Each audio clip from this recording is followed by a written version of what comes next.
A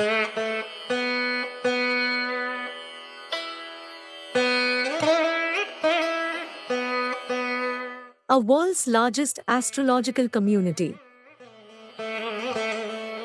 A complete astrological solution and research center in India. Tamil, Telugu, Malayalam and Sanskrit.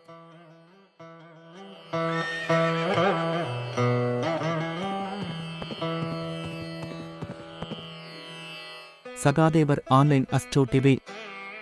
நம் வாழ்வில் ஓர் பூர்ண கடாட்சம். எங்கேயும் எப்போதும் சிறப்புடன் கண்டு மகிழுங்கள். இப்போ பார்த்தீங்கன்னா பொதுவா எல்லாருக்குமே லக்னத்தை பலப்படுத்துவதற்கு செய்ய வேண்டிய விஷயம் என்ன? நான் ஆல்ரெடி முன்ன ஒரு வீடியோவில் சொல்லியிருப்பேன். லக்னத்தை பலப்படுத்துறதுக்கு செய்ய வேண்டியது ஞாயிற்றுக்கிழமை வரக்கூடிய ராகு காலத்தில் பூஜை செய்தால் லக்னம் பலமாகும். ஆனால் எல்லாராலையும் பூஜை செய்ய முடியுமா அப்படின்னா அது ஒரு கேள்வி இருக்கு. அந்த நேரத்தில் நான் வேலையில் இருப்பேன், எப்படி செய்யணும் அப்படின்னு பார்த்தீங்கன்னா செய்ய முடியாது போகும். அவங்களுக்கு ஒரு சின்ன டிப்ஸ் தரேன். லக்னம் பலம் பெறுவதற்கு அஸ்வினி முத்திரை நமக்கு வரமாக அமையும். ஸோ இந்த அஸ்வினி முத்திரை யார் செய்யறாங்களோ அவங்களுக்கு லக்னம் பலமாகும். லக்னம் பலவீனமா இருக்கிறவங்க லக்னம் பலம் பெறுவதற்கு அஸ்வினி முத்திரை பயன்படுத்த வேண்டும். வலியிருக்க வருந்துவது ஏன், அற்புத பரிகாரங்கள் உண்டு அப்படின்ற டைட்டில் என்னுடைய டைட்டில். அதுல லக்னம் பலம் பெறுவதற்கு அஸ்வினி முத்திரையை பயன்படுத்த வாழ்க்கையில லக்னம் பலம் பெறும். சரி, ஒவ்வொரு நாளும் ஒவ்வொரு ராகு காலம் இருக்கு. இப்ப பாத்தீங்கன்னா ஞாயிற்றுக்கிழமையில ஆரம்பிச்சு மறுபடியும் சனிக்கிழமை வரைக்கும் இந்த இந்த 7 நாளும் ராகு காலத்துல நான் என்ன செய்யணும்? 7 நாள் ராகு காலத்துல வழிபாடு பண்ணலாமான்னு சில பேர் கேட்கறாங்க. காலை உணவு என்ன தேவை, எத்தனை மணிக்கு தேவைன்னு உங்களுக்கு தான் தெரியும். மத்தியான உணவு எத்தனை மணிக்கு வேணும்னு உங்களுக்கு தான் தெரியும். இரவு உணவு எத்தனை மணிக்கு வேணும் உங்களுக்கு தான் தெரியும். உங்க உணவு எடுக்கணும்னா நீங்க உங்களுக்கு முதல் பசிக்கணும். நல்லா பசிக்கும் போது சாப்பிட்டீங்கன்னா தான் அது சிறந்த உணவு. அந்த மாதிரி லக்னம் பலம் பெறுவதற்கு ஞாயிற்றுக்கிழமை ராகு காலம். உங்களுடைய பார்ட்னர்ஸ் திருமண வயதில் இருப்பவர்கள், திருமண நல்ல கணவன் கிடைக்கணும் அப்படின்னு நினைக்கிற பெண்கள், நல்ல மனைவி கிடைக்கணும்னு நினைக்கக்கூடிய மகன்கள் என்ன செய்யணும் அப்படின்னா சனிக்கிழமை வரக்கூடிய ராகு காலத்துல விரதம் இருந்து பூஜை பண்ணால் அந்த பலன் கிடைக்கும். அப்ப ஞாயிற்றுக்கிழமை ராகு காலம் லக்ன பலம், சனிக்கிழமை ராகு காலம் 7ஆம் வீட்டில் இருக்கக்கூடிய பலம். உங்க வீடு பலமாகணும் அப்படின்னா இது ஒரு காரணம். அப்ப 4ஆம் வீடு பலமாகணும், புதன்கிழமை ராகு காலம். 10ஆம் வீடு பலம் பெறணும், செவ்வாய்க்கிழமை ராகு காலம். அப்ப 1, 4, 7, 10. அப்ப ராகு கால வழிபாடு எப்ப பண்ணணும்னு நீங்களே தெரிஞ்சுக்கலாம். ஆனா அந்த ராகு காலத்துல என்ன செய்யணும்?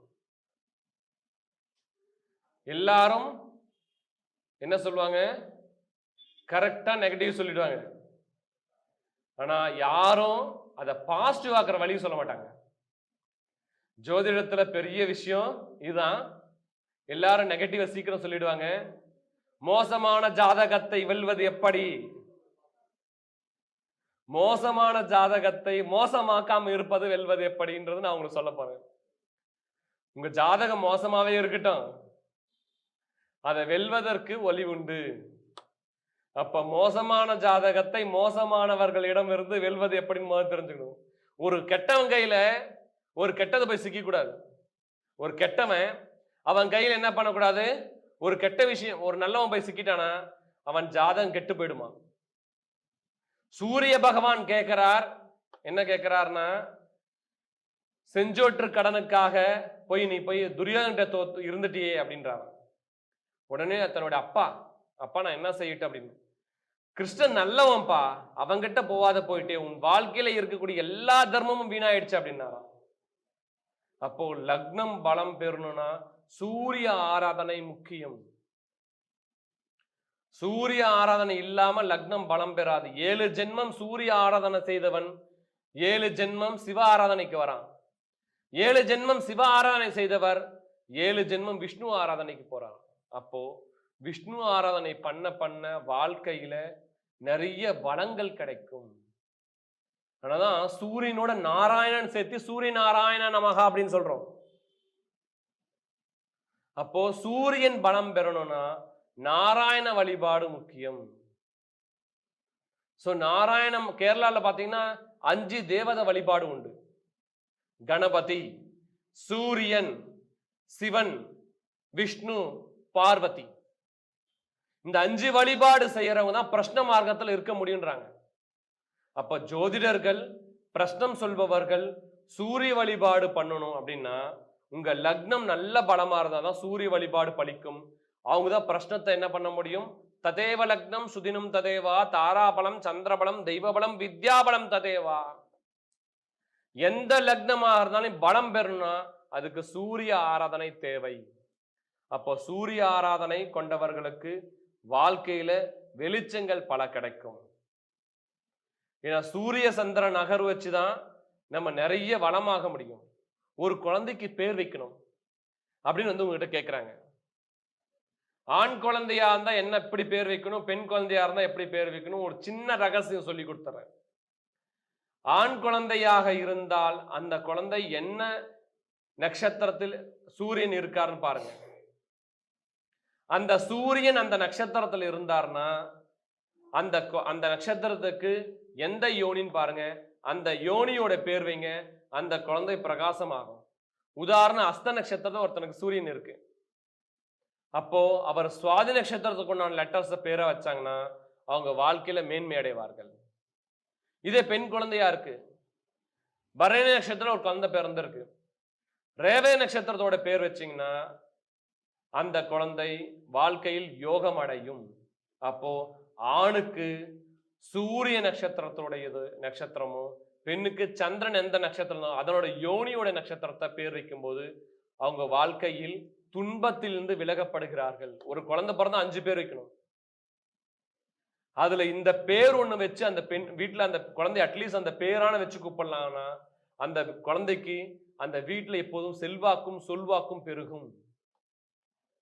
இப்ப நிறைய பேருக்கு என்ன தெரியல அப்படின்னா, ஒரு ஜாதகர்கிட்ட போறீங்க, பேர் வைக்கும் போது எந்த நட்சத்திரத்துல பேர் இருக்கு அந்த குறிப்பு எழுதிப்பாங்க. கிருத்திகை நட்சத்திரமா ஆ இ ஊல பேர் வைங்க, மக நட்சத்திரமா எம்ல பேர் வைங்க, அனுச நட்சத்திரமா எண்ல பேர் வைங்க அப்படின்னு அனுப்பிச்சிடுறாங்க. அதனால நிறைய குழந்தைங்களும் பாதிப்புல இருக்காங்க. பேர் சொல்லும் பிள்ளையா இல்லாம அப்பா என்ன பண்ணுவாரு, கஷ்டப்பட்டுட்டே இருப்பாரு, பையன் அதை கண்டுக்கவே மாட்டான். அம்மா வேலைக்கு போயிட்டே இருப்பாங்க, பையன் பொண்ணு பாத்தீங்கன்னா அதை பத்தி கண்டுக்கவே மாட்டாங்க. அப்ப காரணம் சந்திரன் சூரியன் இணைவுல இருக்கக்கூடிய பிரச்சனை. அப்போ பேர் வைக்கும் முறை நமக்கு தெரியணும். அதனாலதான் உங்களுக்கு சொல்லிட்டேன், ஒரு சின்ன குறிப்பு தான் இதெல்லாம். ஜோதிடம் என்பது பனித்துளி போல் உங்களிடம் சேரும் போது அது பிரகாசமாகும், சிறு துளி பெருவெள்ளம். அப்ப சின்ன சின்ன விஷயத்தை நீங்க என்ன பண்ண நோட் பண்ணணும். அப்போ நமக்கு பெரிய விஷயம் எப்ப கிடைக்கும் தெரியுமா? யார் தெரியுமா பெரிய ஜோசியர்? நிறைய புத்தகம் படித்தவர்கள் அல்ல, பலருக்கு பயன்பாட்டில் உள்ளவர் தான் பெரிய ஜோதிடர். பல நோயை தீர்ப்பவர்கள் தான் சிறந்த மருத்துவர்கள். ஒரு மருத்துவர்கிட்ட பல் நோய்க்கு மருந்து கேட்க வருவார், கண் நோய்க்கு மருந்து கேட்க வருவார், தலைவலி வேதனைக்கு மருந்து கேட்க வருவார். எல்லாருக்கும் யாருக்கு என்ன மருந்து தகுந்த சமயத்தில் எடுத்து கொடுக்கணுமா மருத்துவர். அந்த மாதிரி ஒரு ஜோசியர்கிட்ட பேர் வைக்கிறதுக்கு வருவாரு, திருமண பொருத்தத்துக்கு வருவாங்க. ஆனா அதுல இருக்கக்கூடிய உண்மை விஷயங்களை மக்களுக்கு நீங்க கரெக்டா சொல்லி அவங்க வாழ்க்கையில பயனடையும் போது உங்க வாழ்க்கை மேன்மை அடையும். சோ ஒரு லக்னம் பலமாகும் போதுதான் உங்க வாழ்க்கையில சிறந்த சூழல் உங்களுக்கு உருவாகும். அப்ப அந்த லக்னம் பலம் பெறும்னா அஸ்வினி முத்திரையை கரெக்டாம பயன்படுத்துங்க. அந்த அஸ்வினி முத்திரை எம்டி ஸ்டொமக்ல இருக்குதான் பயன்படுத்தணும், எல்லா சமயத்திலும் பயன்படுத்தக்கூடாது. அப்போ அஸ்வினா என்னது? அஸ்வினா குதிரை. சோ புனர்பூச நட்சத்திரத்தில் பிறந்தவர்கள் அஸ்வினி முத்திரை பயன்படுத்தலாமா? ஏன்னா அது வைநாசிகமா இருக்கே அப்படின்னு ஒரு கேள்வி வரும் உங்ககிட்ட. இப்பெல்லாம் என்ன பண்றேன் தெரியுங்களா, மேடையில பேசும்போது கேள்வி நானே பதில் நானே. ஏன்னா கீழே கமெண்ட்ஸ் வருது, மறுபடியும் எனக்கு ஃபோன் கால்ஸ் வருது. இம்பார்ட்டன்டான விஷயத்துக்கு ஃபோன் பேசினா பரவாயில்ல, சும்மா சும்மா ஃபோன் பேசினா அப்ப என்னுடைய டைம் வேஸ்ட், உங்களுடைய டைம் வேஸ்ட். அப்ப கேள்விக்கும் பதிலுக்கும் தகுந்த பதில் மேடையிலே கொடுத்துட்டோம்னா உங்களுக்கு குழப்பங்கள் இருக்காது. இதுக்கு கருத்தரங்கம் பேரு. பல கருத்துக்களை அரங்கேற்றும் இடம். அங்கங்க ஒரு விஷயத்தை தொட்டுட்டு போறது அல்ல. பல கருத்துக்களை அரங்கேற்றும் போதுதான் உங்களுக்கு நல்ல கருத்துக்கள் பிறக்கும். அப்படி ஒரு விசேஷமான இடம் இது. இந்த இடத்துல யாருக்கும் பாகுபாடே கிடையாது. எல்லாரும் மேடையேறி பேசணும். எல்லாருக்கும் நிறைய கருத்துக்களை தெரியணும். உங்களுக்கு இருக்கக்கூடிய கருத்துக்களை ஒவ்வொரு மாதமும் புதிதா எடுத்துட்டு வாங்க. அது மக்கள் கிட்ட போய் சேரணும்ன்றதான் என்னுடைய முழு விஷயமும். அதுக்குதான் இந்த கருத்தரங்கத்தோட பர்பஸும் கூட. மோசமான ஜாதகத்தை மோசமாக்கும் சூழல் இருந்து வெல்ல வைக்கும் ஜோதிடர் எல்லாரும் மாறணும். அதுதான் வேண்டும். சரிங்களா? Thank you so much. உணவு இடைவேளையில் ஏதோ சின்ன சின்ன கருத்துக்களை பேசணும்.